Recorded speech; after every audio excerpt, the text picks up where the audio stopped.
এই যে পাখিটি আপনারা দেখতে পাচ্ছেন কি করছে, এত বড় জলের মধ্যে ঘাস পাতার উপরে ভেসে আছে, সেখানে গাছের পাতা, শুকনো পাতা একটা একটা করে জোগাড় করে সেই জায়গাটা চারিদিকটা জলের উপর সে তার থাকার জায়গা তৈরি করছে। সে দীর্ঘক্ষণ ধরে এই কাজটা করছিল। তো দেখতে পাচ্ছেন এখানে কতগুলো সেই মুখ দিয়ে একটা একটা করে টেনে এনে সেই জায়গাটা তৈরি করছে। কেন? সে যেন রাত্রেবেলা সুন্দরভাবে ঘুমোতে পারে, তাই সে এই কাজটি করছে।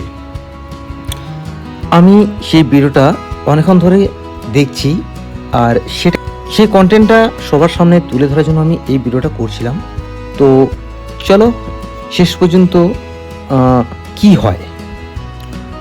সন্ধ্যা হয়ে গেছে, তারপরের ভিডিওটা আমি নিয়েছিলাম, দেখি সেখানে সে শুয়ে আছে, অর্থাৎ তার যে সারাদিনের এই জায়গাটা তৈরি করেছিল সেই জায়গাটি সে কিন্তু ঘুমাচ্ছিল বসে বসে।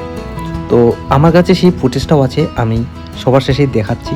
আর আপনারা দেখুন পাখিটা কতক্ষণ ধরে পাতা কুড়োচ্ছে।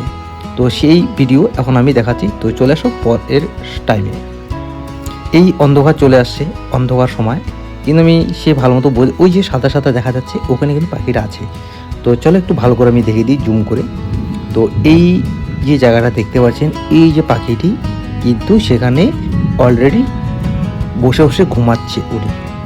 তো তার এই ক্লান্তি এতটা কষ্ট করার পর সে কিন্তু একটু রেস্ট নিচ্ছে।